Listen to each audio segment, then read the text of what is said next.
Mystery Man by Isabella Stanbridge, read by Melvyn Hayes.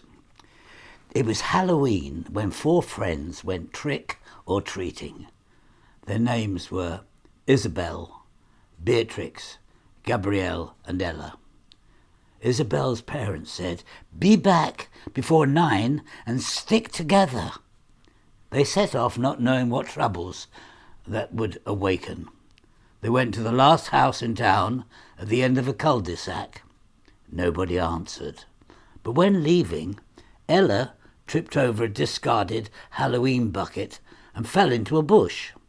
The others ran to help her, but she disappeared. It was like she'd been pulled through the bush by someone or something. The girls saw an opening among the thorns and hustled their way through. They found Ella staring at this eerie-looking house covered in ivy and shouted, "Ella!"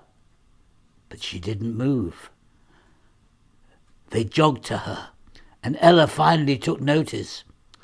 "Look at this house. Should we knock and see if anybody's in?" "Yeah, they might have more sweets," said Gabrielle. "No way!" shouted Isabel and Beatrix in unison. "Look at all the boarded-up windows and broken glass," exclaimed Beatrix. "Come on, it'll be fun, guys. Don't be babies," sniggered Ella. "I'm not a baby," murmured Beatrix, looking like she was about to cry.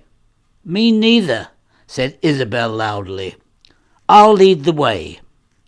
They marched around the perimeter of the house, Beatrix following cautiously behind.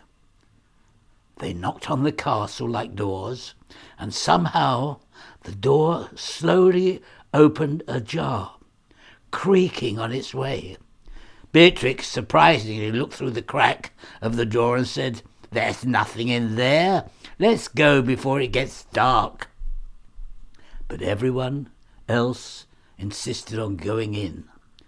They went in the house, except Beatrix, because she was scared and was supposedly the lookout. The braver girls tiptoed inside and ran upstairs in a semi-panic. The girls turned their attention to the corner of her bedroom and examined strange markings on the wall. It was like whoever lives there was counting down to something. It wasn't numbers that were on the wall. It was the sort of counting that prisoners do. They counted 310 lines and wondered what they meant. They were running their fingers along the markings when Beatrix came bursting through the bedroom door, startling the girls. She was rambling at first. No one could understand her, but heard 3 words out of the sentences, which was all they really needed. Someone, coming, and out. So they all ran out of the building.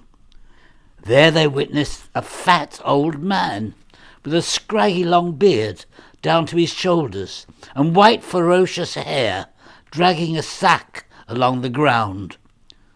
The girls hid behind the oak tree to the left of what looked like a tramp. The girls retreated, trying not to be seen. But Gabrielle's witch dress got caught on a twig. She let out a scream as it poked into her back. The tramp whipped his head around, staring into their eyes, and shouted, "You shouldn't be here! Go home!" Without thinking, they sprinted home and didn't look back. They didn't talk about what happened until about 2 months later. The girls had broken up from school, and it was Christmas Eve.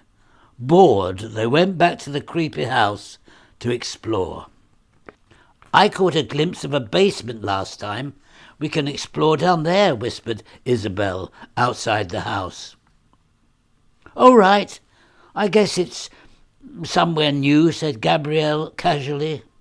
Suddenly, they heard a bell ringing inside.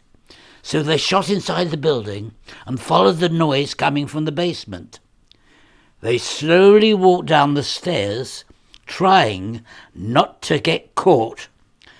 They stared in a mixture of shock and confusion as a reindeer with a red glowing nose and a bell around its neck stood before their eyes.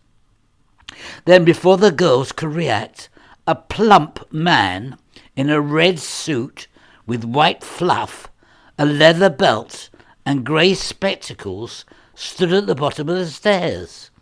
The girls stood in utter awe as Santa Claus stood at their feet, almost as shocked as the girls.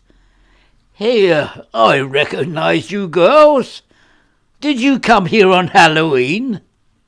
"Yeah, and you looked ever so frightening." "Oh, no, I'm not. I'm just Santa. Probably the least scary person. Well, just for scaring you, I will give you a ride home in my sleigh." "Oh, my word," shouted the girls excitedly, with a little eek. Off Santa, Beatrix, Ella, Isabel and Gabrielle went riding home in Santa's sleigh. And just in case you were wondering, the girls did get home on time.